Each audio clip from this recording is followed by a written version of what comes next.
তো গাইজ আমি আড়ালে ছিলাম, খুব ভালো ছিলাম, খুব শান্তিতে ছিলাম, গেমের ভিডিও বানাইতেছিলাম না।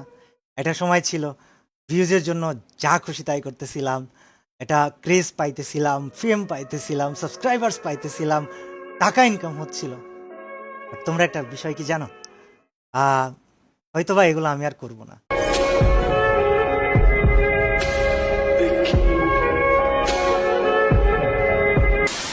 ইটস কাব্য, যাকে কিনা আমরা রোস্টাররা অনেক সময় নানা রকম ভাবে রোস্ট করছি, তাকে নিয়ে আমরা রোস্টাররা ভিডিও বানাইছি। এটা যেমন সত্য ঠিক তেমন ইটস কাব্য আমাদের ফ্রি ফায়ার কমিউনিটির জন্য অনেক কিছু করছে, এটাও তেমন সত্য। হ্যাঁ, তাকে আমরা রোস্ট করছি, বাট দিন শেষে আমরা সবাই ভাই ব্রাদার।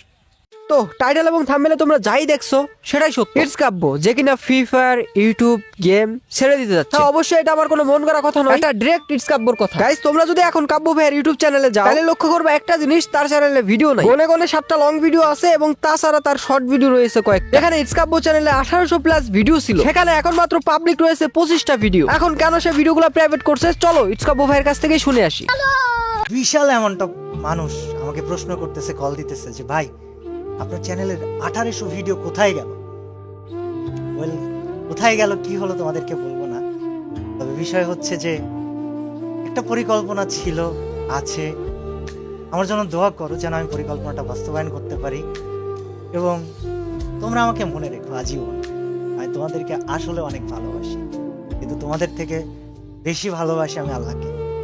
আমার পরিকল্পনাটা অবশ্যই থাকবে, তবে আছি আমি কিছুদিন তোমাদের জন্য সাথে থেকো। গাইস, শুনতেই পারলা কাব্য ভাই জানাতে চায় না কেন সে 1800 ভিডিও প্রাইভেট করলো। যেহেতু কাব্য ভাই জানাতে চায় না, সেহেতু জোর করে জানার ইচ্ছা আমার নাই। তবুও তোমাদের জন্য বলি, আল্লাহর পথে পাড়ি জমাইলে মানুষ এমনিতেই চেঞ্জ হয়ে যায়। তোমরা তো জানো রিসেন্টলি ইটস কাব্য ভাই আল্লাহর পথে পাড়ি দিছিল। কাব্য ভাই রিসেন্টলি হজ করে আসছে, এগুলোর শর্ট ভিডিও, এগুলোর ফটো তোমরা তার ইউটিউব চ্যানেলে দেখছো, এবং এটাই হইতে পারে কারণ। এখন আমি জানি না তার মনের ভিতরে কি আছে, এটা কিন্তু আমি প্রেডিকশন করে বলছি তার রিসেন্ট ঘটনাগুলো দেখে। এখন আবার কথা সঠিক হতে পারে, আবার ভুলও হতে পারে। এখন কথা হলো ইটস কাব্য ভাই কবে ফ্রি ফায়ার এবং ইউটিউব ছেড়ে দিচ্ছে। ভাই এটা ইটস কাব্য ভাই জানাই নাই, বলে নাই, হয়তোবা কালকে পরশু 1 মাস 1.5 মাস এরকম সময় লাগতে পারে। সে জানাইছে ফ্রি ফায়ারকে আনবেন করে ফ্রি ফায়ার কমিউনিটিকে একটা ভালো জায়গায় রেখে সে চলে যাবে বা ফ্রি ফায়ার ইউটিউব ছেড়ে দিবে। এখন শুনো কাব্য ভাইয়ের মুখ থেকে সে কি করতে চায় এই ফ্রি ফায়ার কমিউনিটি নিয়ে, এবং তার পরিকল্পনা কি, কবে সে ফ্রি ফায়ার ছেড়ে দিবে বা ইউটিউব ছেড়ে দিবে, কি বলছে সে। আমি কিছুদিন আছি, এগুলো সমাধান করতে হবে।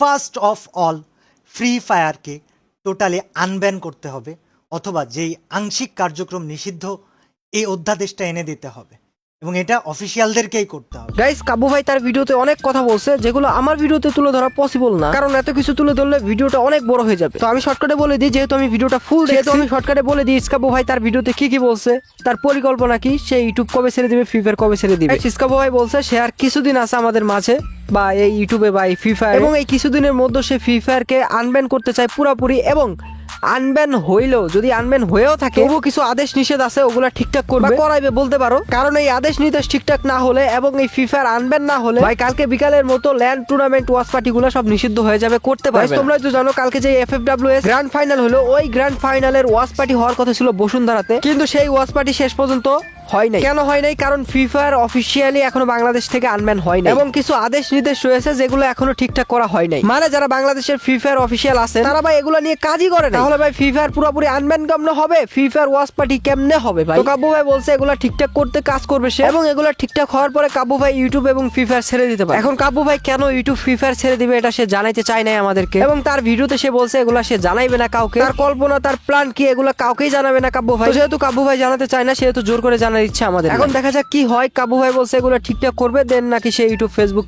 বা ফ্রি ফায়ার ছেড়ে দিবে। জানি না কি হবে, কিছুদিন পর বোঝা যাবে। এখনো কাব্য ভাই কিন্তু ফ্রি ফায়ার ইউটিউব ছেড়ে দেয় নাই, সে জানাইছে আগামীতে ছেড়ে দিতে পারে। এখন দেখা যাক কি হয়। আর হ্যাঁ, আরএসকে টিমকে অনেক অনেক অভিনন্দন, কালকে তারা চ্যাম্পিয়ন হইছে, আর এটা আমি আগে থেকে প্রেডিকশন করতেছিলাম যে আরএসকেই চ্যাম্পিয়ন হবে। আর হ্যাঁ, তার সাথে রেড স্লিপকেও অনেক অনেক অভিনন্দন, রানার্স আপ হয়ে শেষ করছে FFWS ফ্রি ফায়ার টুর্নামেন্ট, এবং আরএসকে এর সাথে তারাও কিন্তু যাচ্ছে ফ্রি ফায়ার ওয়ার্ল্ড কাপ এই সিরিজটি খেলতে। তাদের জন্য দোয়া করি যেন তারা একটি ভালো পারফর্ম দিতে পারে ইন্দোনেশিয়ায় গিয়ে। আজকের এই ভিডিওটি এ পর্যন্তই, দেখা হবে নতুন কোনো ভিডিওতে। ততক্ষণের জন্য টাটা, বাই বাই, আল্লাহ হাফেজ।